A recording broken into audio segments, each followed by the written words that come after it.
Bonjour, on vous présente la Fiat 124 Abarth. Fiat 124 de base, c'est un cabriolet. Là, on a une vraie bête de course. On a dérivé du cabriolet, cette voiture qui va s'engager dans les rallyes dans les années 70. Forcément, un cabriolet, c'est pas la meilleure rame. Pourtant, la Fiat 124 de base a déjà quelques titres, notamment au niveau européen et italien. Là, on va confier la préparation de l'auto à Abarth, qui appartient au groupe Fiat depuis 71. Vraie prépa, comme on le ferait maintenant. On met de la fibre, notamment sur le capot et sur le coffre. On met un toit, évidemment. Après le moteur, on garde quand même quelque chose de très proche de la série. 1756 cm3, c'est le même qu'il y a sur le cabriolet.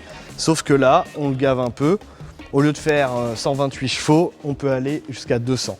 On le confie à des bons pilotes et en 1973, pour le premier championnat du monde des rallyes, Fiat réussit à gagner une victoire, faire quelques podiums et c'est le premier constructeur vice-champion du monde des rallyes derrière Alpine. Elle sera encore engagée en 74 et 75, à chaque fois quelques victoires, quelques podiums. Elle sera remplacée par la 131 Abarth et ce qu'il faut savoir, c'est que les Fiat 124 Abarth, vous en trouvez encore au catalogue de Fiat en ce moment.